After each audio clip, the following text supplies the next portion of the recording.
Hello mga beshi! Cooking show! Spanish Sardines Pasta. So, easy to cook pasta. Kung ano yung available na ingredients sa inyong kitchen. See ya!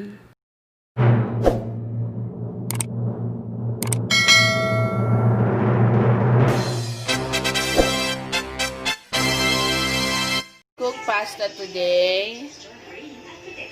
Yan. Ito ang aking mga ingredients.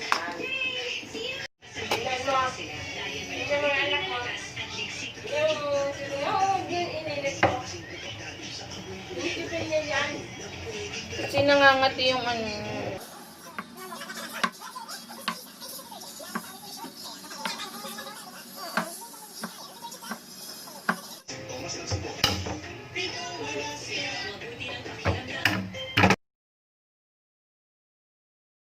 Okay, ito po ang mga ingredients natin.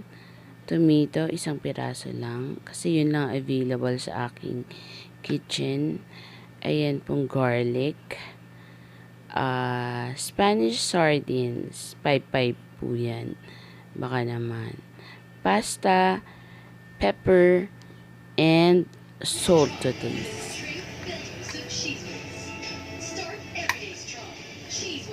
Enjoy the new cheesier and milkier taste of Cheese Whiz.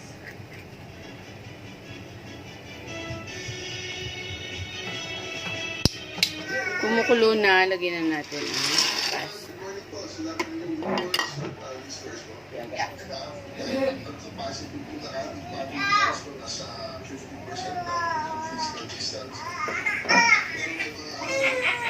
Okay, we're going to cook Spanish Sardines Pasta. Then the tomatoes.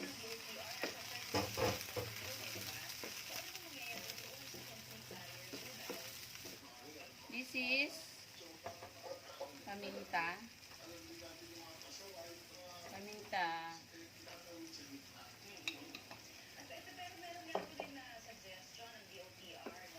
Saute the garlic, tomato, lagyan ng pepper. Yan, 2 tablespoon pepper. Lalagyan din niya ng salt.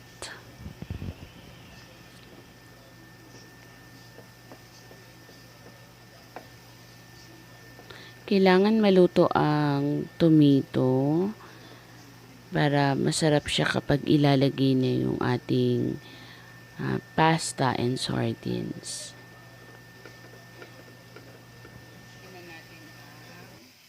555 sardines in oil.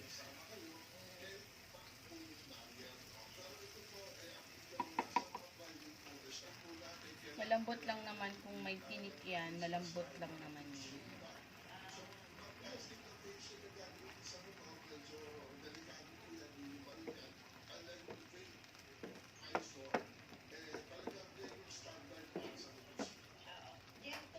Half tablespoon salt.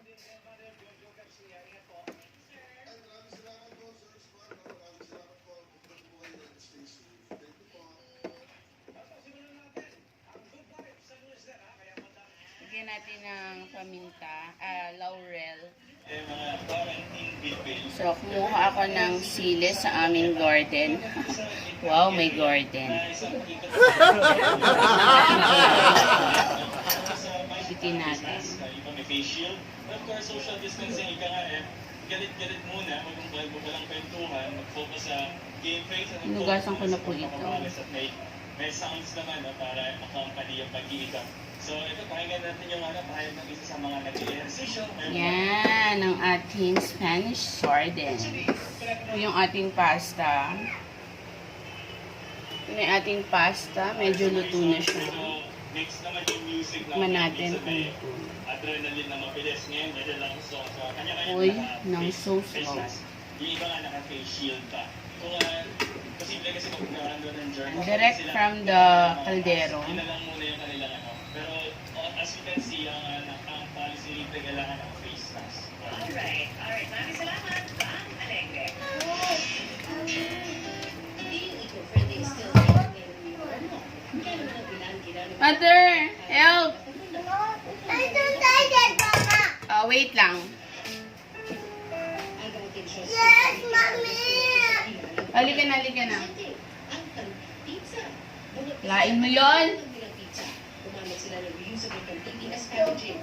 Online mula sa pinag-uurahan ng tandaan na hinabi ng mga local leaders doon na nangangailangan din ng pagkakakitaan ngayon may pandemya.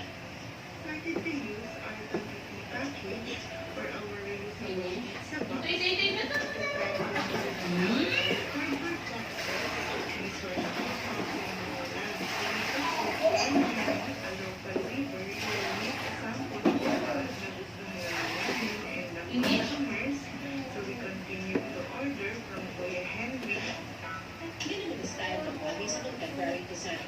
Yan ang proposed concept ng architect na si Zeus Zamora ng nagbilaran before para sa kanyang version ng modern bahay kubo. Ang tiny house model na pinapayagan na po na Lalagyan ko ng sesame oil. Para sa COVID-19 ang resulta ng kanilang tests. Dati kasi ay ang mga nag-negatibo lang sa test ang direktang pinakontak ng Red Cross at sa DOH lang nila ipinapaalam ang mga nagsusunod sa COVID-19. Hiniling ng Red Cross na pabuhay ng itong sistema. Posible raw kasing pagmulan ng community transmission ang mga nagpositibo kung hindi nila malalaman agad ang kanilang resulta. Tutulungan naman daw ng Red Cross ang mga COVID-19 patients sa mga dapat gawin.